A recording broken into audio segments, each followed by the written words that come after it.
Queen Elizabeth II का आज 96 की एज में निधन हो गया। 96 ईयर्स ओल्ड मोनार्च पिछले साल अक्टूबर से ही स्वास्थ्य समस्याओं से ग्रस्त थी, जिससे उन्हें चलने और खड़े होने में दिक्कत थी। मृत्यु से पहले डॉक्टर की देख रेख में रखने के बाद उनकी क्लोजेस्ट फैमिली मेंबर्स ने थर्सडे को उनसे मिलने की यात्रा की। क्वीन एलिजाबेथ II की डेथ उनके पति Prince Philip the Duke of Edinburgh के प्रेरित होने के ठीक 1 साल बाद हुई। इस महीने की शुरुआत में लीक हुए डॉक्यूमेंट से पता चलता है कि क्वीन एलिजाबेथ II की डेथ के ठीक बाद एक बड़े ऑपरेशन को सक्रिय किया जाना था। पब्लिक मोर्निंग के बीच नेशनल ग्रीफ और फ्लैग को कम कराने से सत्ता का पावर और नेशनल मेमोरलाइजिंग होगा, जिसे ऑपरेशन लंदन ब्रिज के रूप में जाना जाता है, जो देश के एजेंडे से आगे निकल जाएगा और एक नए मोनार्च के कोरोनेशन से पहले महीनों तक संभावित रूप से चलेगा। जब तक दुनिया को क्वीन की मौत के बारे में पता चलेगा, तब तक उनका बेटा प्रिंस चार्ल्स पहले ही किंग बन चुका होगा। कॉमन लॉ के तहत the moment the sovereign's death marks the moment the heir becomes the monarch. इसका मतलब कि किसी संप्रभु की डेथ के बाद उनकी अगली संतान उसी समय मोनार्च बन जाती है। क्वीन की डेथ को एक कोडेड फ्रेज के साथ कम्युनिकेट किया जाएगा, London bridge is down. Queen के प्राइवेट सेक्रेटरी एडवर्ड यंग को प्राइम मिनिस्टर को संदेश देने का काम सौंपा गया था।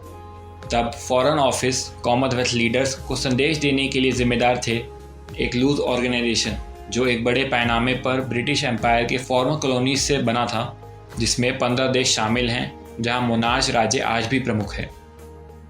चार्ल्स नए किंग के रूप में head of the state realms के लिए ऑटोमेटिकली कंट्री के प्रमुख बन गए। पहले के ब्लूप्रिंट के आधार पर देश भर में और दुनिया भर के न्यूज़ आउटलेट्स क्वीन की डेथ के बारे में जानेंगे। हालांकि ब्रिटिश प्रेस एसोसिएशन द्वारा दुनिया भर के प्रेस संगठनों को भेजे जाने से पहले न्यूज़ सबसे पहले रॉयल फैमिली के ट्विटर अकाउंट और उनकी वेबसाइट पर एक पोस्ट के द्वारा दिखाई देंगे। बकिंगम पैलेस के फ्लैग को जल्द ही आधा झुका दिया गया। सालों की रॉयल अनाउंसमेंट्स की परंपरा में मोनार्च के ऑफिशियल रेजिडेंस बकिंगम पैलेस के द्वार पर एक नोटिस लगाया गया था। देश अब मोर्निंग की ऑफिशियल पीरियड में प्रवेश करता है, जो कि क्वीन के अंतिम संस्कार के बाद तक जारी रहता है, जो कि उनके डेथ के 10 दिन बाद होने और पब्लिक हॉलिडे होने की उम्मीद है। जबकि सोवरेन की पॉलिटिकल पावर काफ़ी हद तक सिंबॉलिक है, मोनार्ची एक कॉन्स्टिट्यूशनल रोल निभाता है, इसलिए बाकी फॉर्मेलिटीज़ रॉयल फ्लेयर के साथ पूरी की जाएंगी। प्रोटोकॉल्स के मुताबिक क्वीन की डेथ के 24 घंटे के अंदर पार्लियामेंट में लॉ मेकर्स नए किंग की ओथ ऑफ एलिजेंस लेंगे। आधिकारिक तौर पर नए सोवरेन की घोषणा करने के लिए एक accession council, a ceremonial body को बकिंगम पैलेस के पास एक Tudor royal residence Saint James Palace में बुलाया जाएगा। चार्ल्स अपनी नई भूमिका में प्रवेश करते ही 4 ट्रेडिशनल पब्लिक स्टेटमेंट्स देंगे। प्रिवी काउंसिल की पहली बैठक में वह पर्सनल और पॉलिटिकल इग्नॉगरल की घोषणा करेंगे।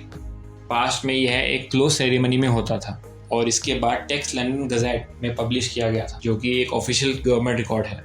फिर और फॉर्मेलिटीज़ आती हैं, जिनमें से ज़्यादा ब्रिटिश हिस्ट्री के नैरो पीरियड की हैं, जो कानून में निहित हो गई है और मॉडर्न ब्रिटिश स्टेट की फाउंडेशन के लिए तैयार हो गई है।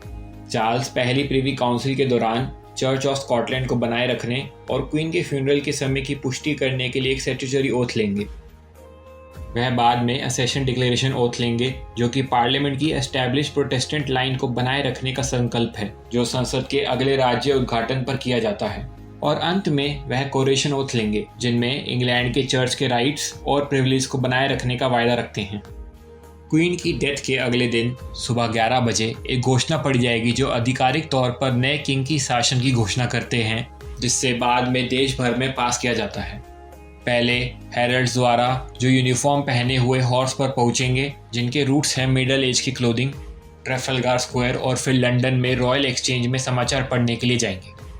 क्वीन की डेथ के 2 दिन बाद योजना के अनुसार यूनाइटेड किंगडम्स की कैपिटल में सेरेमोनियल फैशन से घोषणा पढ़ी जाएगी, जो कि एडिनबर्ग, कैट्रिफ, वेल्स और Belfast, northern Ireland traditional grab में हाई शेरिफ्स देश भर के टाउन्स और विलेजेस में न्यूज़ घोषित करेंगे। क्वीन के कॉफिन को उनकी डेथ के बाद 4 दिनों के लिए बकिंगम पैलेस में थ्रोन रूम में रखा जाएगा। फॉर्मल परेड वेस्टमिंस्टर हॉल में ले जाने से पहले यह अंतिम संस्कार तक इसी स्टेट में रहेगा। कॉफिन को रेगल पर्पल में लिपटे एक रेस्ड प्लेटफॉर्म पर रखा जाएगा और ट्रेडिशन यह तय करती है कि प्लेटफॉर्म के हर एक कोने को 24 घंटे पहरा दिया जाएगा। क्वीन का फ्यूनरल वेस्टमिंस्टर अबे में होगा। एलिजाबेथ के फ्यूनरल की सुबह जैसे ही उनका कॉफिन चर्च के प्रवेश द्वार पर सुबह 11 बजे एक छोटे प्रोसेशन के बाद रुकता है, प्रोटोकॉल नेशन को मूवमेंट के लिए चुप रहने का कॉल करता है। फ्यूनरल के बाद क्वीन के कॉफिन को उसी ग्रीन गन कैरिज में रखा जाएगा जो उनके फोर फादर्स के कॉफिन को ले जाती थी, एक फाइनल प्रोसेशन में जो बकिंगम पैलेस और ट्रेफेलगार स्क्वायर के बीच चलेगी।